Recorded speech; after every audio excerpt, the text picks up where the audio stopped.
front of me is the most expensive dish you'll find in all of Afghanistan, and I found it here at a restaurant that caters to this country's super rich. Today, I'm on a mission to show you the full range of Afghan dining, from fascinating fast food that costs pennies, Over 30 feet of charcoal grilling meat madness. Look at this smile. He's having a great time. to opulent feasts that few could afford. Over 6 pounds of meat. The most expensive food that I've eaten so far in this country. And by the end of this video, you'll learn that 5-star dining Gentleman is being returned his gun right now. doesn't mean you have to leave your gun at home. Wow. Good morning and welcome to another beautiful day here in Afghanistan. Today I plan on showing you 4 different levels of food at 4 different price points here in the capital city of Kabul. In our last episode, it was all about the street food. We're getting down and dirty in the alleyways and the markets, getting some of the cheapest food this country has to offer. But this time, it's all about the restaurants. Behind me, our first location. Here they're serving something called an Afghan burger. Is it going to resemble a burger? Absolutely not. Let's go check it out. This is what Afghanistan calls a burger. This is my guy, Ahmad. He is the inventor of this burger. Everything begins with this thin layer of bread, and then he moves on to a hard-boiled egg. Boom! Beef sausage. Then he moves on to something almost alien to me. I'm told this is called chicken ham. This is a ham that is acceptable and halal. Puts a little bit of salad onto each one. A load of these French fries. Now he hits it with some masala. Then he hits it with some salt. The Afghan burger came to life 21 years ago when this restaurant first opened its doors. Once the burger is finished, it goes to this man right here, and he puts on a white sauce plus a red sauce. Back then, it was an instant hit, and it's still going strong now, selling around 2,000 burgers each day. You don't have to get a burger if you don't want to. You can just do something like this. You can get a plate full of fries, and they'll smother that with toppings as well. Please say the word burger. Burger. Does that sound like burger? One more time. Burger. Nice. This is a ridiculously affordable Burger. $1.12. But first, let's talk about this. I love a nice red wiener like this. How is it so bright red? That's what I would like to know. But that is not even the most strange meat on this plate. They call it chicken ham. This is some kind of a processed meat loaf. Perhaps the meat is chicken, but it's certainly not any slice of chicken, and it's not any type of cured ham. But not bad. Next point, Afghanistan. How do they do French fries? Well, oh, it's so limp. When I see them, you know, they look so golden. They fry them in big batches. They pull them out, and I'm so excited for a nice, satisfying crunch, and I get it's just kind of a soggy, wet bite. So from here, let's move on to this. The burger. I also want to hit this with even more sauce.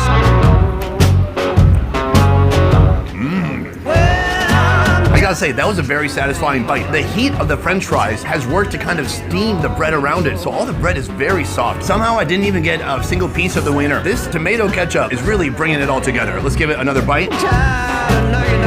It's beefy, it's got some bite to it, it's fluorescent red. So that's just about all there is to this. It's about 800 calories of pure Afghan indulgence. I mean, it's greasy fries. Even the hot dog and the chicken ham, they're also fried. But then they put a little bit of salad in there for fiber to help you later on the commode.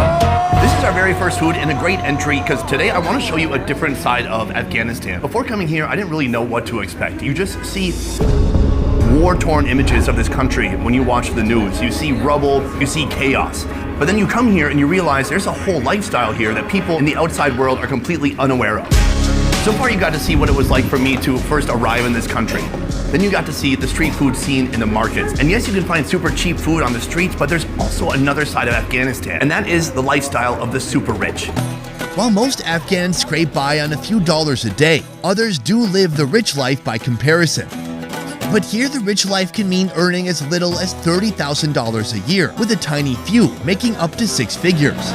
But 6 figures in a country like this means living like a millionaire. I did some research. Let's talk about some of those industries. Most of the high earners in this country have made money through imports or exports, construction, real estate, banking, mining, natural resources, political connections or corruption, or the drug trade. Maybe a bit social of an area to talk about these topics. Later, we'll be taking on a dish so expensive, it costs more than what the average Afghan person earns in a month. If you're somebody who can't really choose, here you go. But before that, one of this country's most iconic foods. All right, folks, we have come to our next location. Right behind me, you can see this place is in full action. It's meat, it's on a skewer, it's grilled to smoky perfection. Kebabs are everywhere. Each place puts its own spin on the classic. But I've never been anywhere that does it quite like Afghanistan. Welcome to the Meat Locker. This is the birthplace of the kebab in this restaurant, and every hour, these guys are making thousands of skewers. Right now, they're making two different kinds. The first, this is the beef meatball. So we have kind of a mix of masala and spices blended together, and that ball goes onto the skewer. In between the balls, Wording. He puts one ball, he puts one bell pepper, he puts one more ball. On this side, we have more like a steak kebab. First they put beef, then they put beef fat, and then they put even more protein. Here I can say, at least at this restaurant, the kebabs are very small, but what people do is they order a lot of them. It would not be unusual to see somebody eat 10 to 25 kebabs for one person. How many kebabs could you eat? Okay. See? What about you? How many kebabs could you eat? Exactly. My point has been proven. Once skewered, the kebabs meet their final fate, huddled over blazing charcoal, embraced by the smoky grill. This is the grill, and this is where the meat really comes to life. Over 30 feet of charcoal grilling meat madness. On here, we've got those two skewers we saw already, plus you can order heart, you can order liver, you can order sheep, whatever you want. And these meat masters will absolutely make a workout art out of your skewer. This guy's laughing at me because he's just out here all day. Basically, his job, his lunch shift is the same as smoking 500 packs of cigarettes, and he loves it. He's having a great time. The best part is he actually does still smoke too. This is not enough smoke. He is smoking on top of the smoke. Today, I'll be trying this restaurant's 3 signature kebabs: the beef meatball, the beef steak threaded with beef fat, and the tender lamb kebab. Let's talk about the price, because that's the part that's the most shocking to me. For all these skewers and everything you see right here, it's $5.60. Remarkable. Right here, the bread. A bread that we're very familiar with, a bread that we saw being made on the first date here in Kabul. This is a yogurt that has garlic and mint. And then right here we have the masala tray. Right here we have dry green chilies. Right here we have red chilies. And right here we have dry grape. I'm told that when the grape is still small, before it's ripe, they dry it and they grind it up like this. It tastes something like between cumin and pomegranate. A very unique flavor. Something I've never even heard of before. It's a brand new spice. So let's get into it. Really, what people do here is they use their bread to strip off the meat. Fold it over. That's good.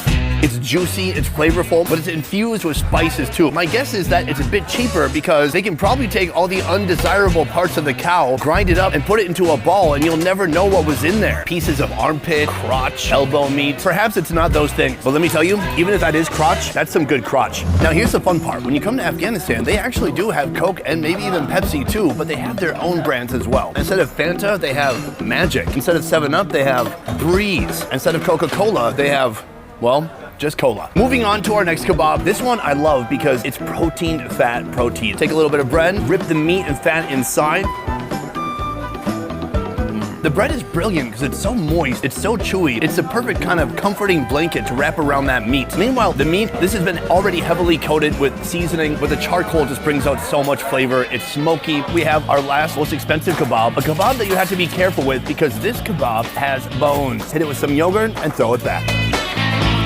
It's unreal. This one has that same smoky goodness, but you can really taste the mutton, the sheepiness of it, and I love that flavor. I'm told that if there are some people who are working nearby here, they will actually potentially come here every day of the week for lunch. People just don't get sick of this food. I don't know, in the US, it's like, do you want Chinese? We had Chinese yesterday. I don't think it's like that here. It's like, hey, do you want Afghan? They're like, yes, the end. I'm curious about this because they felt it necessary to keep this bone on here. It looks like it might be rib meat. Smoky, fatty, a much better texture, a much more meaty bite. It's just so delicious. We're just one step away from tasting Afghanistan's most exclusive dish. But first, a restaurant frozen in time, its menu, an archive of recipes that go back generations. Right behind me, our next location. In the chaos that is Kabul, this place is a diamond in the rough. Right now we're inside a square that's famous for selling carpet. The owner of this restaurant and his investor buddies own this entire square. Now, the restaurant owner, he was in the antique business for 60 to 70 years, but now he's jammed all those antiques into this restaurant, and for the last 2 years, he's been serving a special type of regional Afghan cuisine. Let's go inside now and take a look. Right now we're in the dining room, which doubles as a showroom for all the antiques that this man has collected over the years. And right now, he's gonna give me a tour. This is an antique Afghan tool meant for taking sheep's wool and turning it into carpet. This is 80 years old, meant simply for washing hands. Oh, so now he's lighting something that looks like an ancient bong. Or maybe it's for incense? It's a lamp, 100 years old. Oh, you want me to sit here? Please don't break, don't break, don't break. He said that this is 125 years old and the actual seat is made of braided sheep's intestines.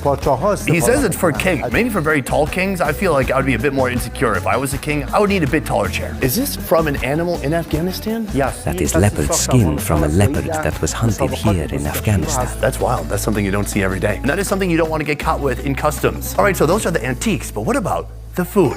In Central Asia, Afghanistan has many neighbors, one of them being Uzbekistan to the north. Not so far from the Uzbek border, you'll find the Afghan Uzbeks, a people whose nomadic cuisine we're about to witness, like this. A dish showcasing a local ingredient known as gruti. In nearby Iran, they call it kash. This is made by straining yogurt and drying the remaining curds. They are super hard and they're very cheesy. I mean, it is dairy after all. Wow. The flavor. It's sour, it tastes fermented, it's chalky, it's sheepy, it's got some gaminess to it, it's very intense. But you have to understand, this is like pure concentrated flavor, and this is gonna become the base for our first dish. First, the kuruti is soaked in water for 2 days to rehydrate. Then it's placed in a traditional clay bowl, designed specifically for the task of turning this dried yogurt into a silky liquid. This is a traditional Afghan clay bowl with all these divots put in here to create a bit of friction when you put the kash inside. Next, strain and remove the excess bits of hard dairy. This white liquid is then simmered in a pan with oil. Meanwhile, onions are caramelized and eggs are fried. Trust me, this is all gonna come together soon. In a serving bowl, bread is torn into pieces, creating a foundation for this dish. Then comes walnuts, that warm yogurt sauce, sweet onions, and finally, the fried eggs on top. For all that you see here, it's only $5.60. Now, we're gonna be getting something more substantial after this, but still, the price is crazy. I'm gonna start from the top. An egg. It's a good egg. Here's what happens when you pull it out. It's like this white caked mixture that's absorbed into the bread, making the bread saturated, pasty, and soggy. Oh, it's so chalky, it's so strange. I want to love you, but it's hard. When it comes to the gruti, it's chalky, it tastes a little bit cheesy, and it certainly has kind of a yogurty, dairy flavor to it. It's not even like I'm trying to figure out if I love or hate it. I'm just trying to understand it. I'm gonna dig even deeper. Got the bread, we've got walnuts inside, we've got that onion. How about some egg on top? I like that. All these ingredients are really meant to be mixed and to mingle together. It's very satisfying. It's a great mix. I just find it so hard to believe that like there's this topping and then it's just this. What a wild dish. My daughter would absolutely love eating this though. The way you can just eat it with your hands, I feel like a big kid. But that is the traditional way here.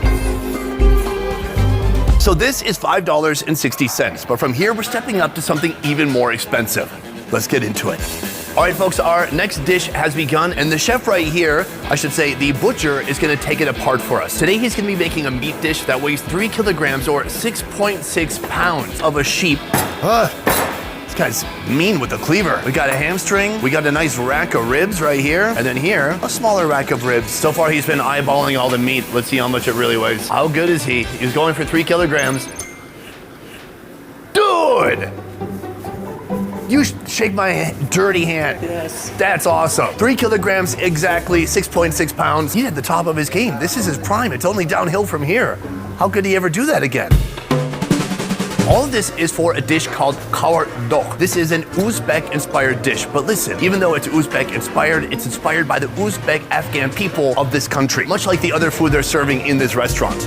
In a pressure cooker, the chef starts with oil, then drops in over 6 pounds of lamb, bone in and full of flavor. Now garlic, onions, salt, a splash of water. Then it's sealed and left to cook until the meat is soft and tender.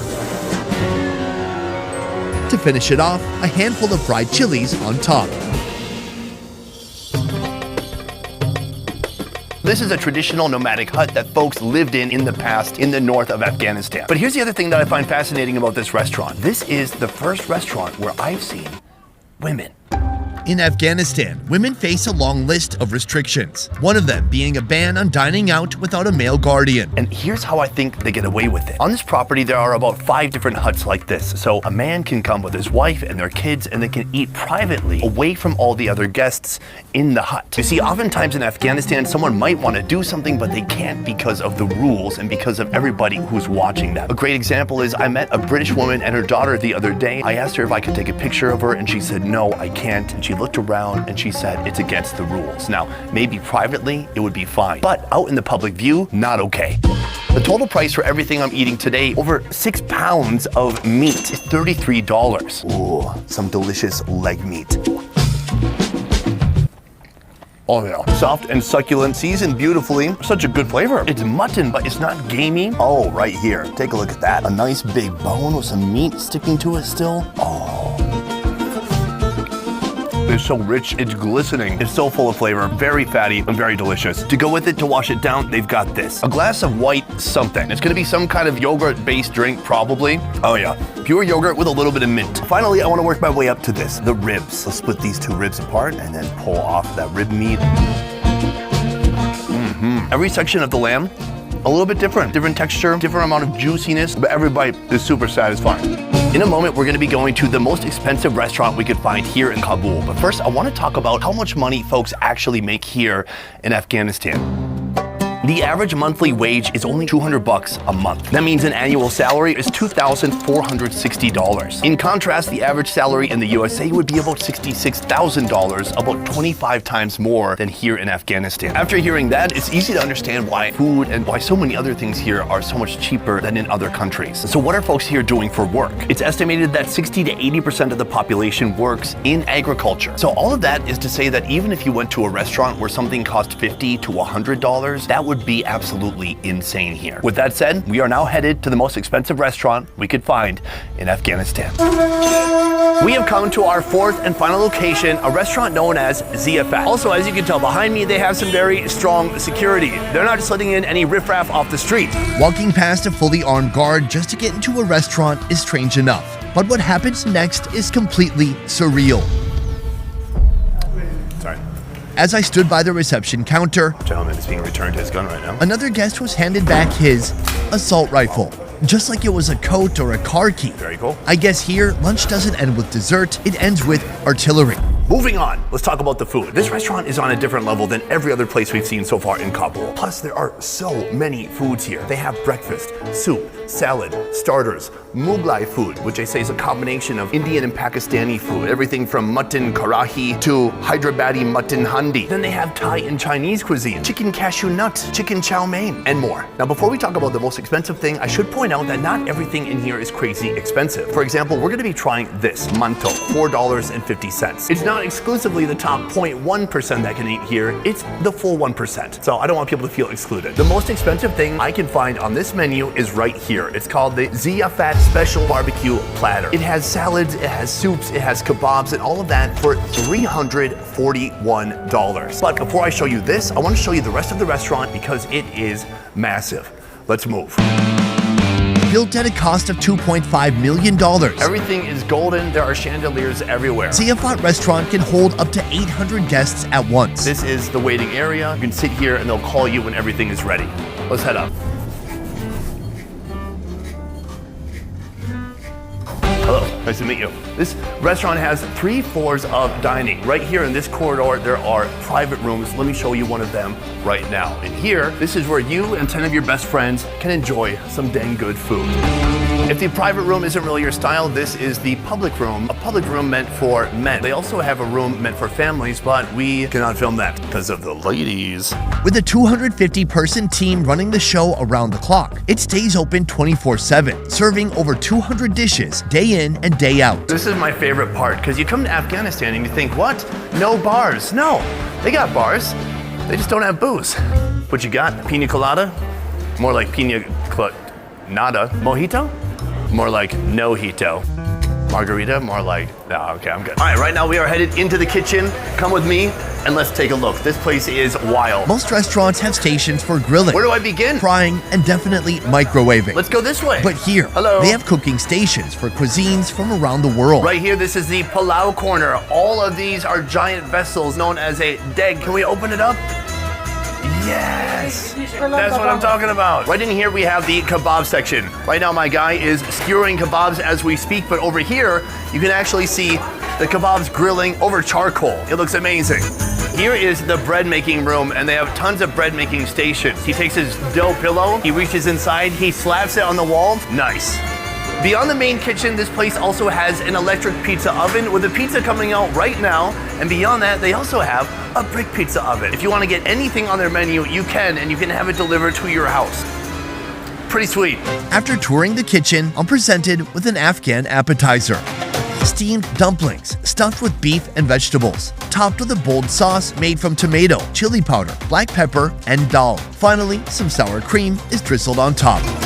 What's fun about coming to this restaurant is I get to try the most expensive version of a food in this country, but I also already tried the cheapest version of this food in a previous video. It was less than 50 cents for a huge order. It was stuffed not with meat, but with onions. And then take a look at this. Gorgeous, I gotta say. Very beautiful. I'm impressed.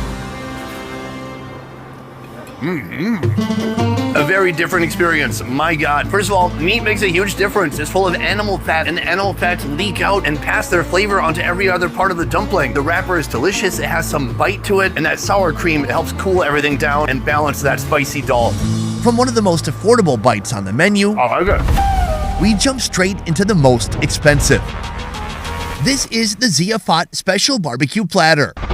An opulent platter that begins with a trio of rice. First biryani, then Kabuli palau, and last mandi.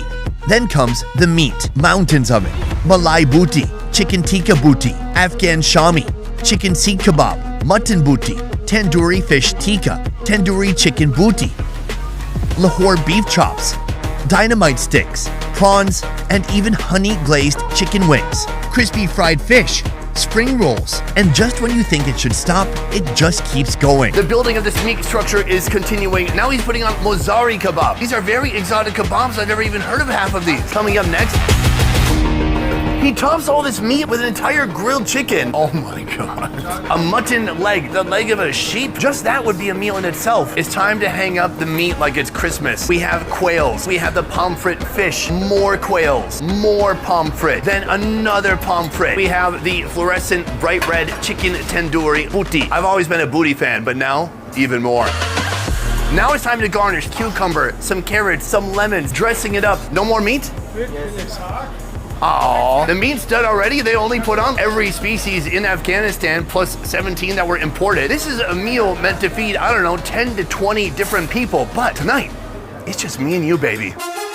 Right now, I'm following this meat journey to its final destination. It only takes two men, but two men with fierce focus and concentration. They have a food elevator, but they're taking the stairs. No! Oh no, no, I got it. Hey. Let's do this. They're gonna go through this room. Right here, this is the final spot. Nailed it. And I was worried they're gonna drop it. Oh wait.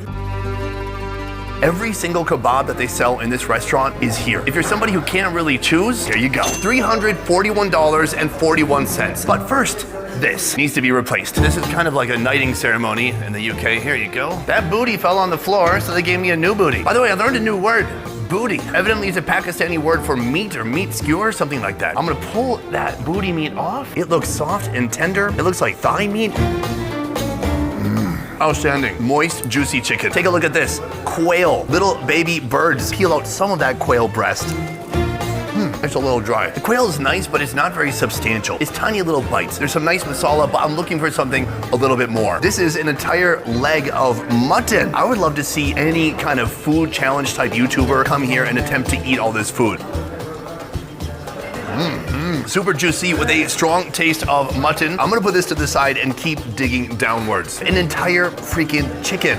Look at, oh boy, oh no. All right, we've all had chicken before. Let me put that to the side for now. Let's take a look at this. This is crispy fried fish, I'm told. Oh, it's so crunchy. Any of these one food items on their own would be plenty good. Oh boy, where do I go? Can I be honest, guys? I'm not gonna finish this. I'm not coming close. In this area, I believe we had a chicken sheikh kebab. I'm gonna take a little bit of yogurt on the side, give it a little bit of a dip.